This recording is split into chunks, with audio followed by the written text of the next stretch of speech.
Nomor punggung 10 dikenal sebagai salah satu nomor terbaik di dunia sepak bola. Bahkan terbilang ikonik. Biasanya nomor sakral ini dikenakan oleh pemain-pemain terbaik di dunia. Pemain yang menggunakan nomor punggung 10 biasanya merupakan pemain paling istimewa di tim tersebut. Kemampuan olah bolanya jauh di atas rata-rata pemain-pemain lainnya. Berkat keistimewaannya, pemain nomor punggung 10 bakal selalu menjadi pusat perhatian lawan. Maka tak heran bila penjagaan ketat seringkali diberikan kepada mereka yang menjadi otak permainan. Di timnas Indonesia tidak banyak yang berani menggunakan nomor punggung 10 dalam beberapa tahun terakhir. Baik itu di pertandingan resmi semisal kualifikasi Piala Dunia ataupun pertandingan persahabatan sekalipun. Pada 5 edisi terakhir perhelatan Piala AFF, hanya ada 4 nama yang mau menggunakan nomor keramat ini. Pada gelaran Piala AFF 2014 bahkan tidak ada satupun yang berani menggunakannya. Tidak bisa dipungkiri, pamor nomor punggung 10 perlahan mulai memudar. Hal ini dipicu sejarah masa lalu di mana pemain yang pernah memakainya di Piala AFF kerap kali gagal kembali ke level permainan terbaiknya. Siapa 4 pemain timnas Indonesia yang terkena kutukan tersebut? Kita awali dengan yang pertama, yaitu Octavianus Maniani di Piala AFF 2010. Mendiang Alfred Riedel sepertinya menyadari betul potensi Octavianus Maniani. Saat memanggilnya untuk Piala AFF 2010, dia tidak ragu memberikan nomor punggung 10 kepadanya. Meskipun bukan seorang playmaker, pergerakannya di sektor sayap sangat berarti banyak bagi timnas Indonesia. Dia tidak hanya cepat, dirinya kerap kali menusuk ke jantung pertahanan dengan dribble yang sangat memukai. Namun sayangnya, setelah membawa timnas Indonesia menjadi finalis Piala AFF 2010 dan mendapatkan medali perak di ajang SEA Games 2011, karirnya pun perlahan mulai menurun. Menjadi perhatian publik sepak bola Indonesia membuatnya keblinger. Masalah indisipliner semakin menyulitkan langkahnya untuk kembali menjadi Octavianus Maniani di Piala AFF 2010.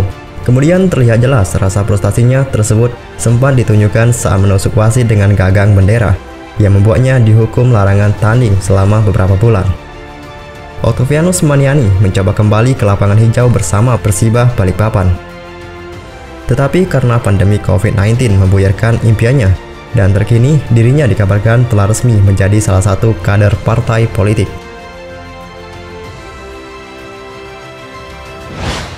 Kemudian yang kedua, Irfan Bahdim di Piala AFF 2012. Irfan Bahdim dibebani banyak ekspektasi saat mengenakan nomor punggung 10 pada Piala AFF 2012. Tidak seperti 2 tahun sebelumnya, Indonesia hadir ke ajang ini bukan dengan skuad terbaiknya. Dualisme kompetisi dan federasi memunculkan 2 kubu di tahun tersebut. Alhasil, hanya pemain-pemain terbaik di salah satu kubu yang datang ke turnamen ini. Indonesia yang keadaannya compang-camping tidak bisa melawan takdir. Irfan Bahdim pun kecewa dengan masalah yang meredah di tanah air dan memutuskan hengkang ke luar negeri. Namun karirnya terbilang meredup di titik ini. Meskipun berkarir di Liga Thailand dan Jepang, namanya terhitung jarang untuk tampil di kompetisi resmi yang diikuti klubnya. Setelah 4 tahun berkarir di luar negeri, Irfan Bahdim kemudian pulang ke Indonesia untuk memperkuat Bali United.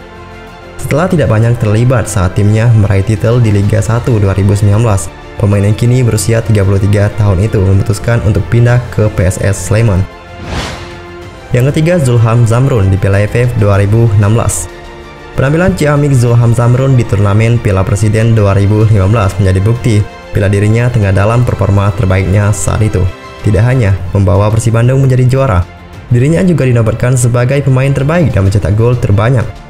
Namun sayangnya, sebuah keputusan sederhana di awal tahun 2016 membuat jalan karirnya berubah. Zulham Zamrun memilih mengikuti pertandingan Tarkam bertajuk Habibie Cup selagi kompetisi masih vakum. Keputusan itu pada akhirnya berujung sangat pahit, dengan dia harus mengalami cedera parah. Hantaman pemain lawan membuat ligamen lututnya rusak dan harus menjalani beberapa waktu pemulihan.